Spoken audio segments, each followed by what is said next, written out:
வணக்கம். இந்த கண்டன பதிவு யாருக்குன்னு கேட்டீங்கன்னா, இந்த வரதராஜன்னு ஒரு ரிட்டயர்டு போலீஸ் ஆஃபீசர், நேதாஜி மக்கள் கட்சி. அந்த அவருக்கு தான் அந்த கண்டன பதிவு. இன்னைக்கு ஒரு வீடியோல சொல்றாரு, பிரேமலதா அம்மையார் இருக்கும்போதே பத்திரிக்கையாளர்கள தாங்குவோன்னு சொல்லிட்டு, அ கட்சிக்காரர்கள ஏவி விட்டு, இந்த மாரி பேச வைக்கிறாங்க. பத்திரிக்கையாளர் தாக்குவோன்னு சொல்லிட்டு பேச வைக்கிறாங்கன்னு சொல்லிட்டு, பத்திரிகை சங்கத்துக்கு நான் கம்ப்ளைண்ட் எழுதியிருக்கேன். தேர்தல் ஆணையத்துக்கு புகார் அளிக்க சொல்லியிருக்கேன்னு சொல்லியிருக்காரு. ரைட்டு. அ இவரு எப்படி ஐபிஎஸ் படிச்சு இவரு போலீஸ் ஆஃபீஸரா இருந்தாரு? இல்ல அ இவரு எப்படி ஒரு கட்சிய நிர்வகிக்கிறாருன்னு எனக்கு ஒண்ணும் புரியல. அதாவது ஒரு கட்சி பேர்ல ஒரு அவதூற ஓரளவு தான் பரப்பலாம். புரியுதுங்களா?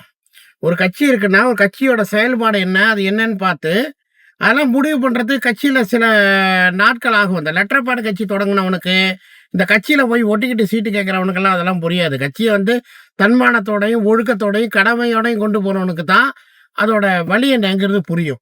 புரியுதுங்களா? இந்த லெட்டர் பேட் பேருக்கு கட்சி நடத்தி, பேருக்கு இது பண்றவங்களுக்கு அதோட அரும புரியாது.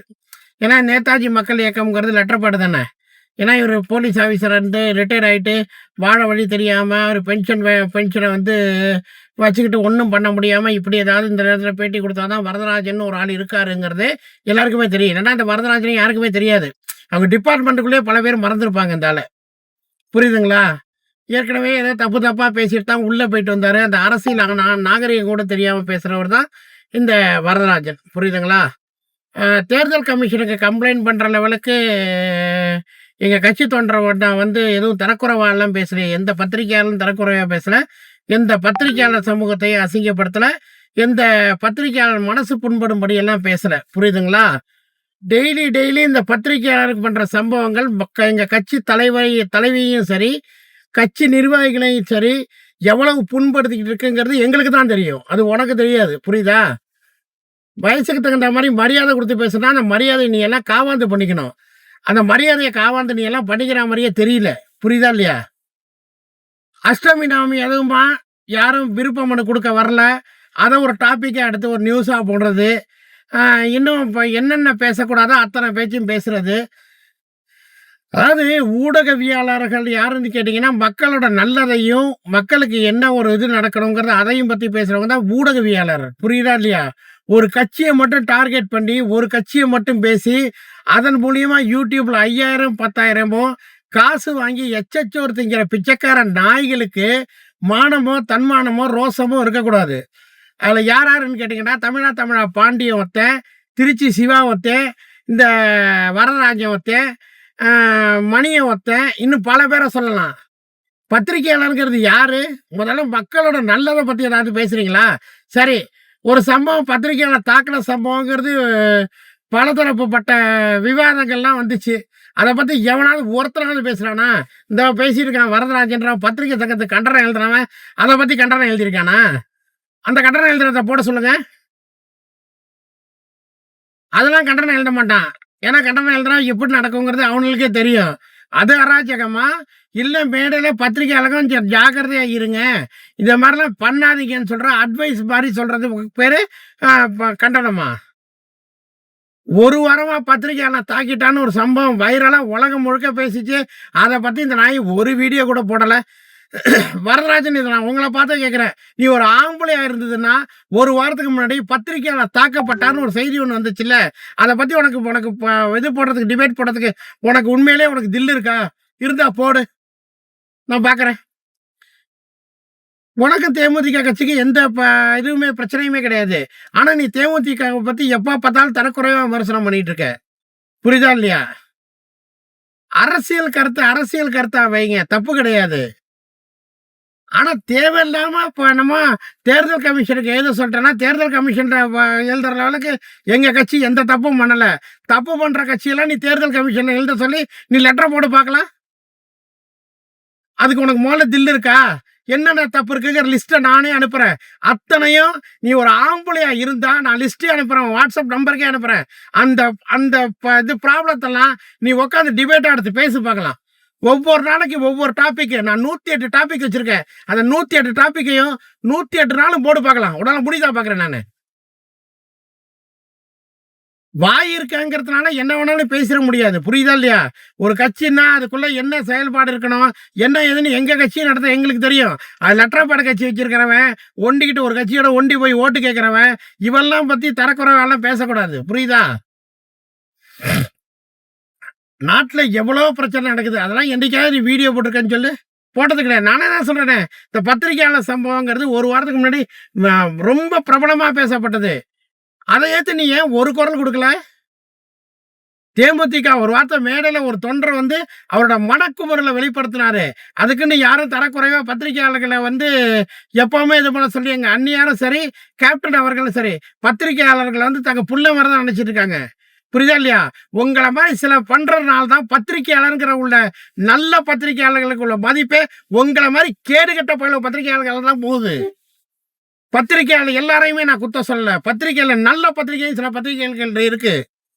இன்னைய வரைக்கும் கேப்டன் அருமையை தெரிஞ்சு, கேப்டன் யாரு, அவங்க குடும்பம் என்ன, இந்த கட்சி வரலாறு என்னன்னு தெரிஞ்சு எழுதுற பத்திரிகையும் இருக்கு. கட்சிக்கு பேசுற நல்ல மனிதர்களும் இருக்காங்க.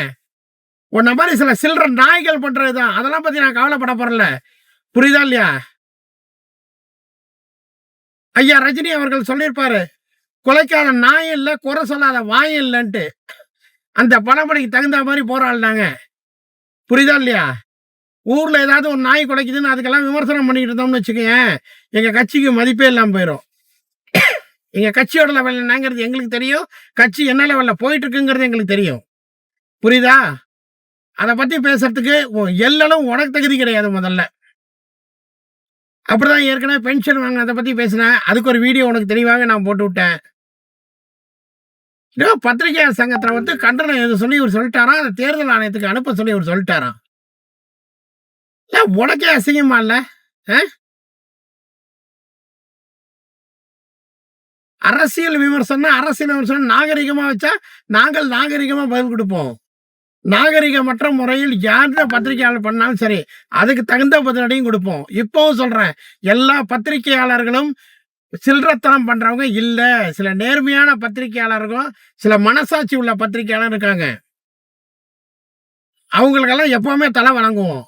இதே மாதிரி சில்லறத்தனமா காசுக்கு ஆசைப்பட்டு கண்ணாப்பின்னு ஒரு கட்சியை பத்தி எங்க கட்சியை பத்தி கேவலமா போடுறவனை விடணுங்கிற அவசியம் எங்களுக்கு கிடையவே கிடையாது. தரங்கட்டு காசுக்காக கண்ட பொழப்ப நடத்துறவங்க பேசுற பேச்செல்லாம் கேட்கணுங்கிறதும் எங்களுக்கு தலையெழுத்து கிடையாது. புரியுதா இல்லையா?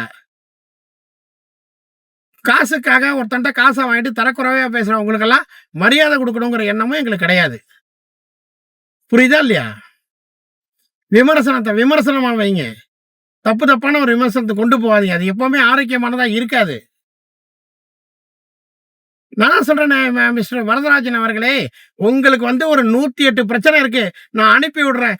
தில்லு இருந்தா அந்த 108 பிரச்சனையும் டெய்லி ஒரு வீடியோ போடுங்க பார்க்கலாம். நான் உங்க கால் நடு ரோட்ல உங்க கால்ல வந்து விழுவ நான் தயாரா இருக்கேன். அந்த 108 பிரச்சனை 108 நாளைக்கு நீங்க போடுங்க. அதை டிபேட் ஆக்குங்க. நடு ரோட்ல நீங்க எங்க சொல்றீங்களோ இடுப்புல துண்டை கட்டிக்கிட்டு உங்க காலில் நான் விழுவுறேன். உன்னால முடியுமாங்கிறத மட்டும் பார்த்து சவால் நான் அந்த பிரச்சனையை நான் அனுப்புறேன். அந்த பிரச்சனை எல்லாம் நீ டிபேட்ல ஒவ்வொரு நாளும் பேசணும். இந்த வீடியோ போட்டிருக்கல, பத்திரிகையாளர் தப்பா பேசுறாங்க, பிரேமலதா அவர்கள் முன்னிலையிலே தப்பா பேசான்னு சொல்றீங்கள, அந்த டாபிக் 108 டாபிக் நான் எடுத்துறேன். 108 நீ போட்டுட்டீங்கன்னா நான் நிச்சயமா சொல்றேன், நடு ரோட்ல நீ எங்க காலில் விழு சொல்றேன், உன் காலில் நான் விழுவ தயாரா இருக்கேன். சவாலுக்கு நீ ரெடியா? நான் ரெடி. நீ ரெடின்னா சொல்லு, நான் ரெடியா இருக்கேன். பத்திரிகையை திறந்தா எப்ப பார்த்தாலும் இந்த போலி ஊடகவியலாளர்கள் வந்து உட்காந்துக்கிட்டு அதை குலைக்கிற நாய்ங்க மாதிரி எப்ப பார்த்தாலும் தேமுதிக அதை பண்ணுச்சு, தேமுதிக இதை பண்ணுச்சு, தேமுதிக அதை பண்ணல, இதை பண்ணல. வேற டாபிக்கே இல்லை நாட்டுல. எத்தனை ட்ரிப் தான் நாங்களும் எங்க மனக்குமுறையில எப்படிதான் சொல்றது? இதுக்கு மேல ஒரு மனுஷன்ட்ட சொல்லலாம்யா. 6 அறிவு உள்ள மனுஷனா சொல்லலாம். எல்லாம் 5 அறிவு உள்ள மிருகமா இருக்கானுங்க. எவன்கிட்ட போய் எப்படி பேசுறது? மனுஷ ஜென்மமா தான் பேசலாம். எல்லாம் மிருகமால இருக்கான். முதல்ல கருத்தா போடுங்கய்யா. பர்சனல் வஞ்சனையா வைக்கிற முதல்ல நிறுத்துங்கய்யா. பேச்சு சுதந்திரம், கருத்து சுதந்திரங்கிறதா இப்ப எல்லாமே தப்பா போயிட்டு இருக்கியா. தப்பா பயன்படுத்திக்கிறீங்க. முதல்ல பத்திரிகையாளர் மாதிரி நடங்க. உங்களால மத்த பத்திரிகையாளர் பேர் கெட்ட பேரா வராம அந்த பத்திரிகை அப்படிங்கறத வந்து மானத்தையும் மாண்பையும் காவாந்து பண்ண முதல்ல முயற்சி பண்ணுங்க. இதுக்கு மேல வீடியோ போடுறதுக்கு எனக்கே பிடிக்கல. நன்றி, வணக்கம். இந்த வீடியோ உங்களுக்கு பிடிச்சிருந்தா லைக் பண்ணுங்க, கமெண்ட் பண்ணுங்க, ஷேர் பண்ணுங்க, அப்புறம் சப்ஸ்கிரைப் பண்ணிருங்க. மறக்காம பக்கத்துல இருக்கிற பெல் ஐகானை கிளிக் பண்ணுங்க. அப்பதான் நாங்க போடுற வீடியோ உங்களுக்கு உடனுக்குடன் நோட்டிபிகேஷன்ல வரும். Bye by.